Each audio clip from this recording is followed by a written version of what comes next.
What does it mean? What is visa facilitation?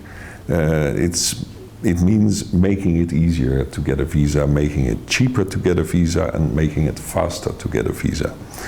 The idea is to make people-to-people contacts between the European Union and Armenia better, easier, more attractive.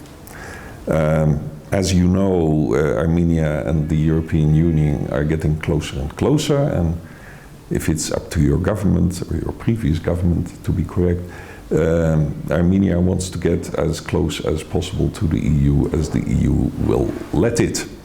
And in this regard, we are making important steps. The visa facilitation agreement and the readmission agreement are part of that. We are also negotiating on a deep and comprehensive free trade area. We have almost finished negotiations on an association agreement, which will lead to political, to economic integration and to political assimilation with the European Union. Now, in this framework, more and more people will be traveling. There will be more humanitarian, cultural, scientific, touristic and other ties. So it's high time to work towards visa liberalization. Visa facilitation is the first step on that path. Second step is visa dialogue. For that you first have to have the visa facilitation in place for sufficient time, like a year or 2 years, to see how it goes. Your neighbors in Georgia are already on the second step. They are in a visa dialogue. Your friends in Moldova are on the third step. They have a visa liberalization action plan. And then the final step is, if everything has gone according to procedure, is visa liberalization. So that is somewhere in the, let's say, the middle future. It will take a couple of years, depending on how things go.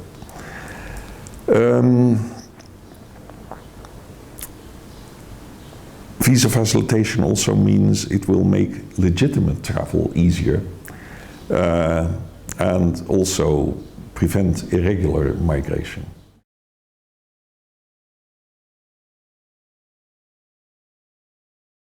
Students, pensioners, researchers, official delegations, but also, for example, journalists or people participating in sports events.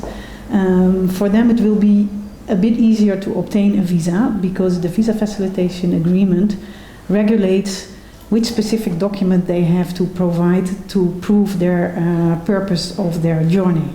So if they have to go for a sports event, they have to provide an official invitation, written invitation by the host organization. Before the visa facilitation agreement enters into force, consulates are able to ask more documents to prove the purpose of the stay. But with a visa facilitation agreement, it will only be one specific document, which is mentioned in the visa facilitation agreement, and consulates are not allowed to ask for more documents to prove that. In that respect, it will be easier for this specific group of people to obtain their visa.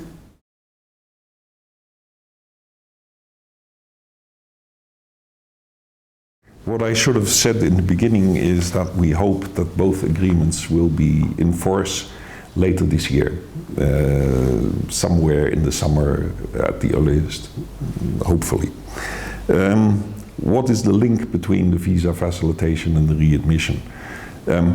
Visa facilitation makes it easier to travel, but most people are travelers of good faith. But of course there are always people who misuse the ease of travel, people who start working on a tourist visa or who stay longer than their visa is valid, things like that. And As you know, economic situation in Europe is not as good as it used to be for the moment, and we want a possibility to send back people who are there for the wrong reasons. This is a standard back-to-back agreement. Visa facilitation on the one hand, readmission on the other hand. So in the readmission agreement, Armenia agrees to take back people who are there in Europe for the wrong reasons. There is a slight difference with the visa facilitation agreement, which was, as you said, signed already in December. With the readmission agreement, some non-Schengen member states had the possibility to opt in to the agreement, to also become part of the agreement. So Great Britain and Ireland had 3 months to think about this, and they had thought about it, and they have decided they don't want to be part of it.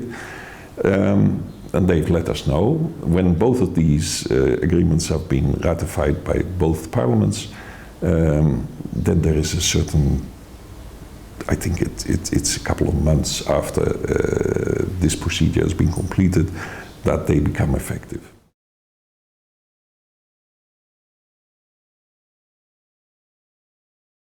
With the visa facilitation agreement, it will be easier, cheaper and faster to attain a visa.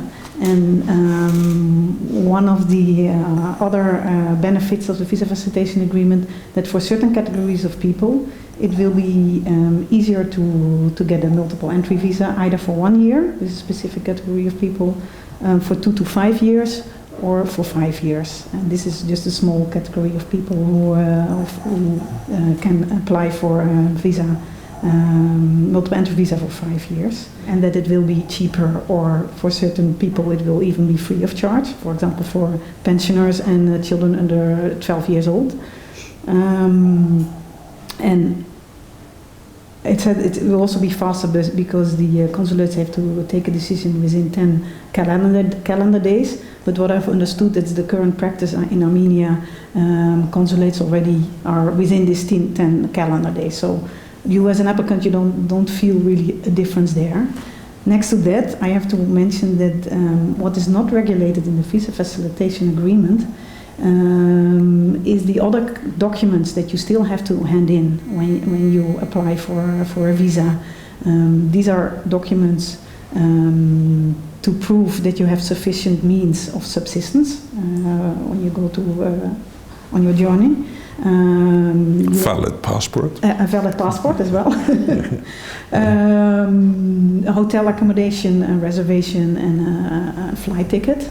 But also embassies consulates can ask for information to make an assessment if you are really intending to come back after your visa or just before your visa has expired to Armenia.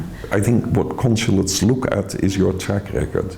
So if you've been once and you came back within the period of your visa, if you have legitimate purpose for travel, they will make it easier for you to get a multiple entry visa. So first you get one for 1 year, then if you keep on traveling regularly, they can give it to you for a longer period. Because that makes their work easier too.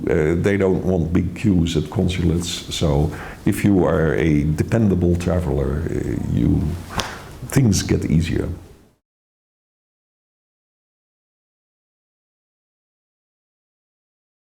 Well, you're right indeed. From the 10th of January this year, EU citizens are visa free when they want to enter Armenia.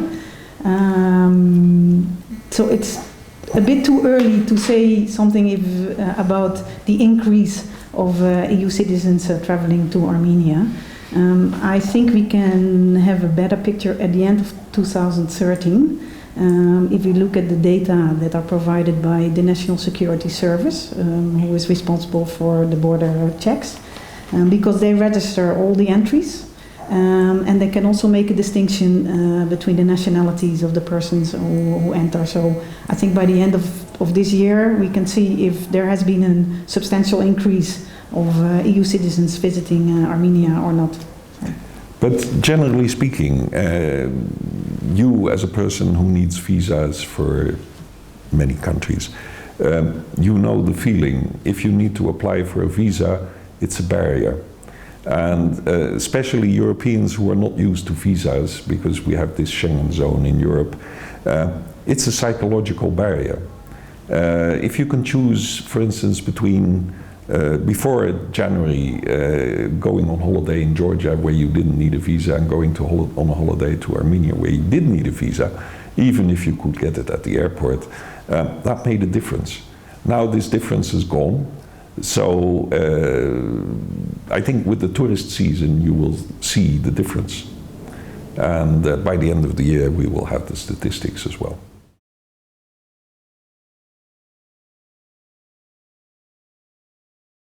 The general regulation is in the EU Visa Code.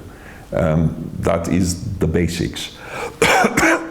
But in the framework of the Visa Facilitation Agreement, we've taken it upon ourselves to also harmonize the list here in Armenia. In fact, I had a working lunch today where we were talking about a draft of this common list. And we have to negotiate with the different embassies to come to a common list and as short as possible.